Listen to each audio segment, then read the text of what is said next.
W's and L's, the weekly recap show where we give a dub to the things that we do like and the L's to the things that we don't. I'll go first. The Game and Kanye West just released Eazy. I thought it was pretty good. And, you know, I wasn't really expecting too much, especially when I heard that there was going to be a Pete Davidson diss on it. I thought it was actually pretty well produced. I'm starting to realize when people say that Kanye is dissing somebody, it usually be the lightest criticism or like the shortest fucking bar. Yeah. Like literally all he said is that he will fight Pete Davidson. That's it. That's all. It's literally all. It's interesting that he laid that track down while his new supposed girlfriend was in the booth with him. But adding to the diss. Yeah, I thought it was all right. I thought it was okay. I am absolutely tired of these rap niggas. I'm tired of them all. I'm tired of every single one of you. Jayceon relentlessly talks about doing sexual shit to your wife for years until you finally divorce her and now you are friends. This is cuckery. I don't understand it. I don't understand the cuckery within the rap community. Mm-hmm. Why are Travis Scott and Drake still friends? Because... Why is that still a thing? Are they friends? They may not be friends, but why? Why is that a thing? I couldn't tell you. Why are Kanye and Drake supposed friends now out of nowhere? Or why did they pretend not to be friends for the last 5 years? Yeah, now that I'm tired of these rap niggas, but man. You already knew the industry was fake going into this. It's just as fake as wrestling in most cases. Absolutely, it is absolutely wrestling. You know what I mean? So, 100%. Especially now with social media and everybody trying to grasp headlines. You know, it is what it is. I want to give a dub to Quinta Brunson, the creator of Abbott Elementary. Not sure if you. I seen the previews for that. Yeah, no, they've got 3 episodes out now, 3 or 4. You might know Quinta from the "He Got Money" meme. He got money. I knew that was her. Yeah. Can I get some Skittles, some dips, Reese's Pieces, pretzels, and a large popcorn. A large? You got money. He got money. Get it all for him. And Insecure. Yeah. She's been in a few things. She was Black on, Lady sketch show, I believe. Yep. She was also on Big Mouth, I believe. She voiced one of the characters. I think it was. Nah, which one? I think it was. Did she replace the white girl that quit as Missy? No. No. I think she did like one of Missy's cousins, maybe, or I can't remember, to be honest with you. Oh, one of the ones that had her smoking weed. I think so.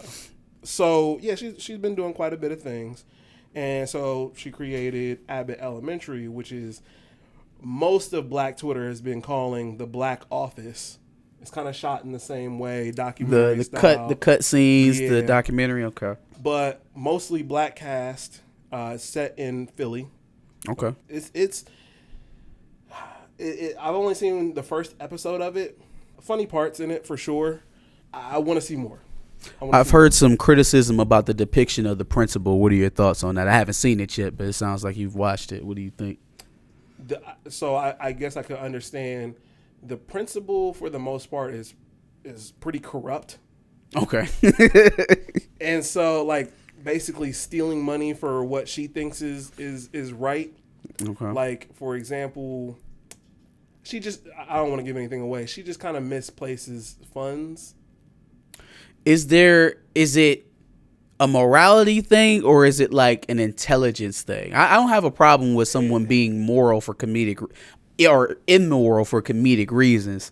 I have a problem with someone's intelligence level being diminished for comedic reasons. Well, then I'll give you this. The way she got the job as principal in this school is because she goes to church with the superintendent and found out that the superintendent was cheating on his wife. That's pretty funny, actually. It's funny. It's funny. But then it's... But I don't think that says anything about her relative intelligence. If anything, that she's smart. So, again, if it's something where you can find some sort of virtue in it and it's meant for comedy, all right, I'm okay. I hate dumbing people down to the dumbest possible level for humor. It's kind of lazy. But again, that's the only way. That's the only reason she got the job. So she's kind of underqualified. She's underqualified. Oh, that's why the perception can be that they're dumbing her down because she's clearly unqualified for the job. Okay, I see what you're saying. So it's not unintelligent necessarily. She works in a school. She's just underqualified. Yeah, Severely. Underqualified. But no, like I said, I definitely want to see more. Like Okay. I said, I've only seen the first episode, but I definitely want to see episode 2 and 3 that are already out, and I'm sure this Tuesday episode 4 will be out. But then, like I said, Quinta Brunson from different memes, the kid from Everybody Hates Chris, is all grown up and playing a teacher in it. So you got some people that you know from other things. Okay. So definitely be on the lookout for that. I also want to give my last dub to people with Navient loans, aka Sallie Mae loans. Fuck Sallie Mae. Yeah, no, agreed. But Navient apparently reached a deal to cancel $1.7 billion in student loans. So more than 400,000 student loan borrowers will get debt relief from Navient. Are you crazy? Are you out of, what? Are you telling me that the lenders are forgiving more student loans than the federal government right now? Well, the lenders were forced to Oh. to an agreement Okay. to cancel $1.7 billion. Got you. Because of their predatory and abusive lending practices. Okay. So, that's a better way to set that up. Because what it sounded like is that, Navient had a change of heart and decided to cancel. No. I'm like, they were yo, so bad, they got what? forced to cancel them. I wonder if I'm in there. I wish I hadn't paid off my Navient loans at this point. Which I didn't have that many from them, but now it's on to the actual government loans, which need to be forgiven. Biden.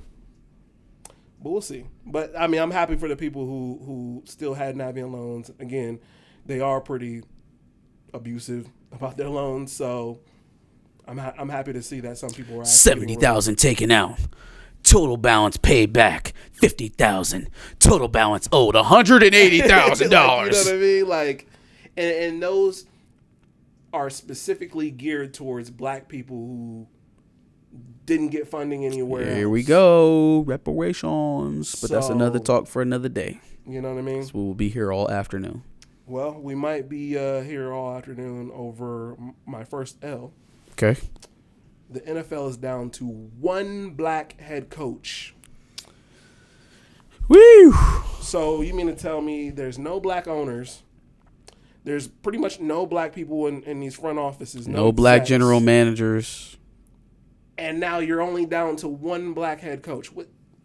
Why? Because it's a good old boy league, man. And people want to tell me that, you still not watching the NFL because of cap? No, there's a huge representation problem. They don't really give a goddamn about any black people, especially when most of the league is black people. Yeah, that's what really started making me feel uncomfortable. It was like, the cap shit is what spearheaded it. But then, like we've actually forgotten a lot of what came out of that time when we were going through all of that stuff with the NFL. Like, I remember sitting down in this living room, right, with Alex, with him telling us, well, let's just sit back and see what Jay-Z does with the NFL, see how it helps us, and then judge. Yeah. Here we are, 2-3 years in? Yep. And shit ain't got no better. It's gotten worse. Remember when Jay-Z told us we were done kneeling? He was telling us that because we were done fighting. That's what it really was. It wasn't, we're done kneeling. Let's move on to more productive things. No, it's, all right, we done with this shit. Y'all had y'all time. I'm here now. Yeah. I'm on my way to owning an NFL team. We've gotten no way.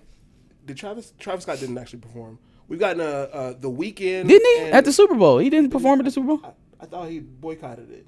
No. Oh no, and then he talked tough. Yeah. They said they were going to get $4 fucking million over 10 years to some social justice initiatives, and he got his ass out there. Hello, my baby. Hello, my darling. Hello, my ragtime gal. So we've gotten Travis Scott, we've gotten J-Lo and Shakira, and we've gotten The Weeknd as a halftime show during. First of all, why are we talking about Super Bowl halftime shows when we're talking about the impact of Jay-Z partnering with the NFL for social justice? Why is that the thing that we are talking about first and last And we are talking about somebody supposed to be helping spearhead some sort of social justice initiative with the NFL. What happened with the Diddy and all the other investors coming together to try to buy the Panthers? What happened to that? They stonewalled him. They stonewalled him and gave it to I think he's like Persian or something like that. But, that's definitely not progress in the least bit. No. We are so far away from a black person ever owning a football team. It's not even funny. Yeah. But the coaching has gotten worse.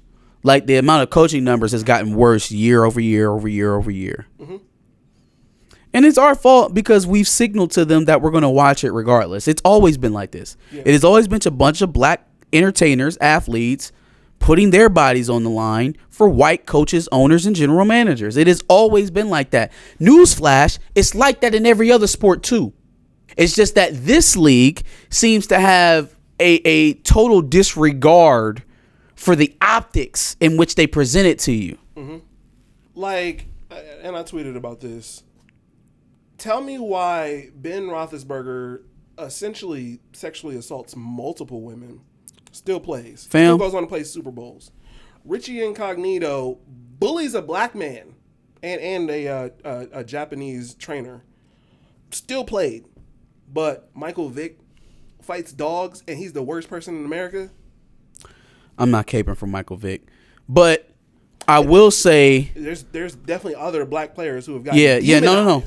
We can talk about them. We can go through. We can talk about Ray Rice. We can talk about Richard Sherman. We could talk about homeboy from the Dallas Cowboys, the DN who had all that domestic violence stuff going on. I will not get up here and talk on behalf of Ray Lewis or Michael Vick. I will not do that. To hell with them both. To hell with Michael Vick for going on Fox News and telling the nation that Kaepernick shouldn't be allowed in the league because of the way he wears his hair. Oh, yeah, no. Because the first thing he needed to do was fix his afro to be more presentable for white people. Fuck that. Fair enough. So fuck both of those guys. But they have taken plenty of players that they shouldn't have and demonized players who they sought to get out of here. It's more than Kaepernick.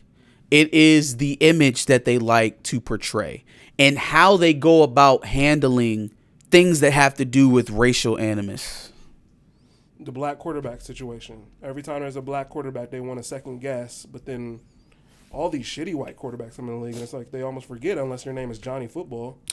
Urban Meyer had one of the most historic flameouts in NFL history. I guarantee he will get another job somewhere, be it NFL or college. If he wants it. If Byron Leftwich finally gets his opportunity and gets an NFL job and flames out in the manner that Urban Meyer flamed out, he'll be lucky if he has a head high school coaching job. And he'd be lucky to last as long as Urban did. He'll lucky to ever be a head coach again, ever. He would have got fired after the plane incident. Yeah, right. So, damn all the kicking the kicker and all that other shit. Yeah. So, miss me with any kind of, it's just Cap. You're not watching the NFL because of Cap, right? No, that's Cap. Look at the NFL. Take a good look at the NFL and the bullshit they do with black players and black people in general. Anyway, on to my next L. Netflix is raising their subscription prices again. Dog, why? So an argument can be made that Netflix has the most extensive library. They also have probably the most popular library because they have the combination of original content plus all of the nostalgic content that you get from older television shows. Plus, they're still getting. They are constantly losing the nostalgia hold, and that's where people like Disney Plus, HBO, Paramount, or Hulu, they're starting to make their foothold, right? But in terms of new original content, Netflix is they're just leading. That's true. They're leading. Plus, they're able to hold on to some of the bigger network brands too. The CW TV shows, ABC primetime television shows. Those TV shows are not just popular because of network TV anymore, right? a lot of people, I would venture to say probably around half of the people that watch that stuff don't watch it on Channel 6 ABC News.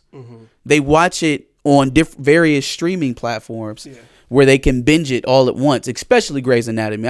If not for Netflix, I would have never watched a single episode of Grey's Anatomy. So they kind of have it. But Hulu's definitely making their way into like those TV shows. For example, you can watch, Power, Snowfall, Atlanta when it comes out, Abbott Elementary. Yeah. The next day. Yeah. On Hulu. So. Yeah. So here's where I think the thin line is for Netflix, because I still think their library is better than Hulu's, and then Hulu's is not as extensive. Like, you could be watching shows that are on Hulu. Example, Power, right? Sitting up there trying to watch Power last night. I had to wait for it to actually air. Yeah. Like, it couldn't just be 1 a.m. and I'm trying to watch it. Nah, you got to wait for it to actually come on the damn TV. But the thin line with them, though, Netflix being is how expensive are you going to get before you've doomed the industry for people to go back to cable? Yeah. Because that was the big thing is, Netflix is going to... It's cheaper, right? It's cheaper. I used to argue with people every goddamn day as I'm shoving premium packages down their throat. Oh, but Netflix. Man, fuck Netflix. Take this HBO. But how far are you going to push this envelope? You going to get the $20? Okay, cool. Let's say 5 streaming services at $20 a piece. That's $100. Why wouldn't you get cable? And you have to have high-speed internet because everybody's streaming in 4K and Ultra HD, right? So you have to have at least 100 Mbps. Might as well bundle it at least. The internet. So the internet gonna cost you $70 after the first 6-month trial or whatever. Or the promo pricing fall off, it's gonna cost you $70. $170 for internet only, so you can put together a Frankenstein full of streaming services, or pay $1.50 for cable and internet, and now you have access to all those streaming apps. Now you got HBO by way of your cable, and it's live. So I do think that while the price is justified now, they can't really go too much further, because anybody see paying $30 for a streaming service? Nope. Even $25? Nope. I'm not paying more than $20 for a streaming service ever. Yeah. As long as cable exists, I will never pay more than $20 for a streaming service. As long as Fire Sticks exist. Right. I'm about to say, as long as the internet exists, I will never pay you more than $20 for a streaming service. Because at that point, there's nothing that you can give me that justifies that extra payment. Yeah. Why wouldn't I buy a total package full of TV shows and then have access to the streaming services retroactively, as opposed to just paying you a set fee of $20-something? So they don't really have much wiggle room. It's a little bit still there. They could probably get up to about 17, 18, 19 bucks. They start going north of 20, it's gonna get sticky. Yeah. The real losers are the people who don't pay for Netflix currently, because once the person who is paying for it sees the bill, they're going to be incentivized to leave, and then I'm going to be stuck without Netflix. Me personally. My last L goes out to everybody because R.I.P. R.I.P. Bob Saget. Yeah. My go? Yep, it's your turn. Let's see here. Positivity first. I'm going to start with giving a dub to Denzel Washington. Did you know that's how you pronounce his name? It is not Denzel. It's Denzel. Denzel Washington. That's an L. Is it? Denzel? That's his name, bro. Damn, bro. It's Denzel Washington. But he is going to be starting production on the Equalizer 3. Okay. Gonna do an Equalizer 3. Now, this is a man who had never made a sequel before, let alone an entire franchise, a trilogy. So I think it's good. And I like the Equalizer movies. I'm not. Is it the best action spy thriller that I've ever seen? Probably not. But it's good. It's good enough. And it's good to have some Manila content with the blackface on it. Mm-hmm. Like, the Equalizer is good. There is violence. There's action. There's fighting involved. But the character, right, is above reproach. He's one of those holier than thou characters that doesn't have, the deep flaws or the deeply rooted trauma or the heartbreak tragedy to propel him forward. He's just a hero. Mm-hmm. He's just a good guy who shows up and does what needs to be done to save innocent people. I feel like that's something that's needed from our type of media. Mm-hmm. Great things don't always have to come out of despair. Yeah.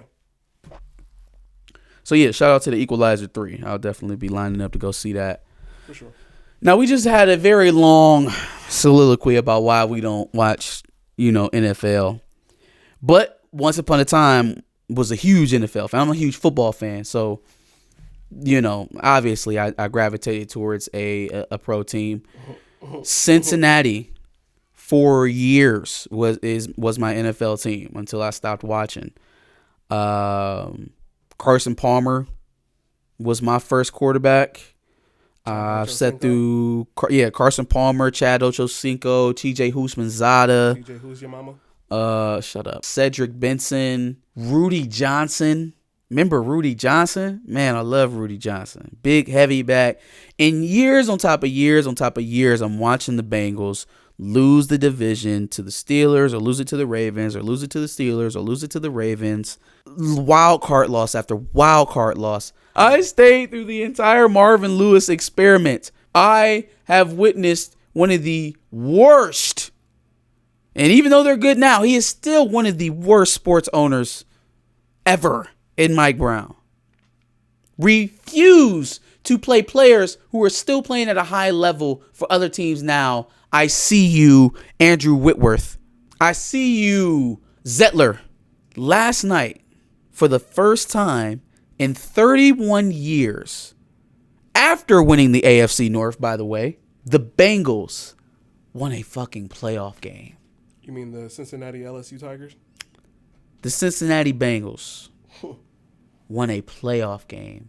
It's been a miracle for my sports teams. That's why I still have faith in the Lakers. I don't have much faith in the Lakers, but I do think they'll be better than they were in the first half of the season. They just have to probably trade Westbrook, but nobody wants him. Another conversation for another day. It has been a miracle season for my sports teams this year. Michigan won the Big Ten, got to the playoff. Cincinnati Bengals won the division and won a wild card game. You don't understand how bad it was over here. We lost a butt fumble twice. Mark Sanchez was probably on some podunk network reviewing this playoff game right now, still talking about the wins he had over the Bengals when he played for the Jets. So shout out to Joe Brown. I did not watch the game, but I shed a tear when I saw that the Bengals were going to win that game versus Las Vegas. So shout out to the Bengals. I hardly watch, but always repping. We'll say it like that. Let's get EDP out the way. You remember EDP 445? Unfortunately. We did a video on him several months ago when he got exposed for trying to meet up with young women. There were several text and instant message conversations that were exposed and brought about. So he's been having a rough time, obviously, as he should. Been denied from several jobs over the last couple of months. Most notably, Chuck E. Cheese. I don't know if that was a joke or if it was serious, but I wanted to be serious. Also looking to change his name. Before, and this is the latest update that I got on him, he is currently in jail behind all of the allegations and stuff that came out behind that video with those guys. I guess this is where you end up.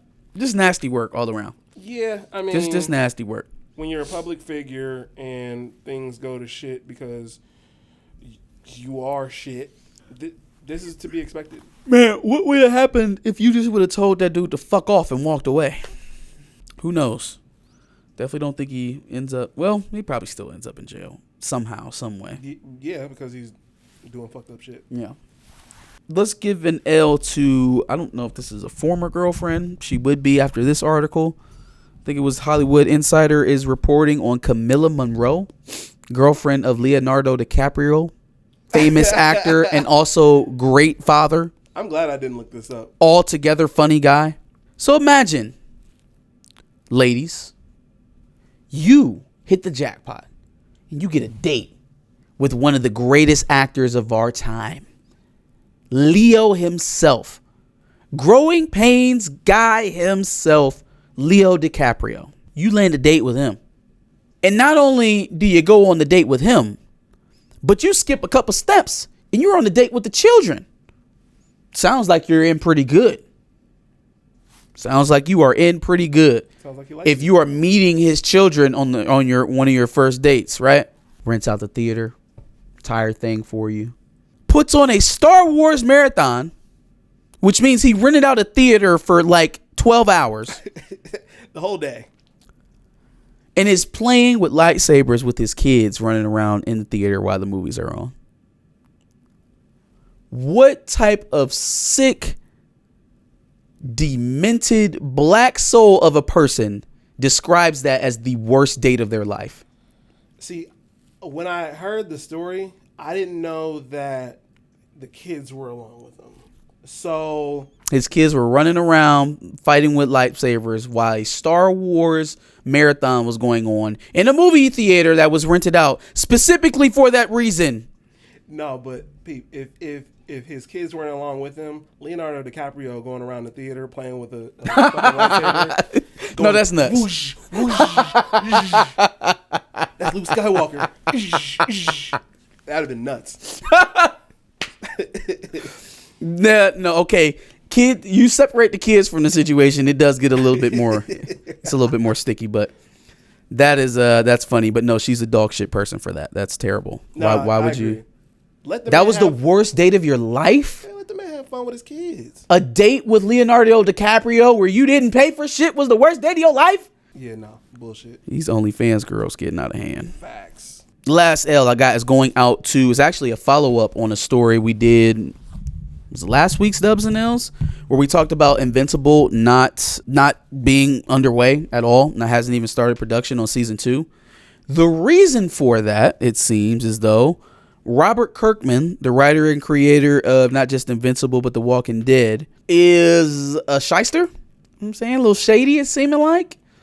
So the original artist, I think this is how it was explained to me. So the original artist of Invincible had a particular deal for his royalties where he wouldn't take anything up front. I guess they couldn't pay him for the work initially.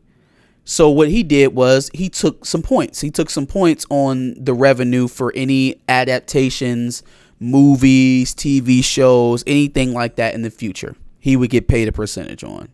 So Robert Kirkman, while the first season of Invincible is under production, this is according to the guy, right, the artist, tells him that, hey, we'd have a better chance getting this thing off the ground if we present it under one creator. So let me just go ahead and buy you out of your stake in all of this. So he buys him out of it. And now the guy is suing him because he's saying, well, wait a minute. You were telling me that, you know, the only reason why I did that was because you told me that the studios wouldn't accept it if I had given up my piece. And that wasn't the case. Come to find out, he's done this to other writers and creators over the years from other various projects where he tells them, hey, give up your rights to this. I'll pay you for it. And then we can move forward with it all under my name. And now he doesn't have to pay them any royalties on the back end. So it's unfortunate, man, because that doesn't seem like a situation that's going to be hashed out very quickly. Yeah. Especially if there's multiple properties being involved. Well, so I don't know if the other ones are ongoing. He's just been accused of similar practices before. Gotcha. Okay. So yeah, man, I don't know what the hell's going on with Kirkman, but I'm hoping we get an Invincible season 2. It would be a travesty if we didn't. A lot more to that story to be told. You're gonna get a Boondocks version of it. That's it for me, man. Bet. Give us your dubs. Give us your dubs and L's in the comments below. Tell us what you think, what you win at, what you lost at. Give us your thoughts. Make sure you check out our playlist full of dubs and L's from previous weeks just to kind of catch up on everything. And make sure you subscribe. We like to do this every Wednesday.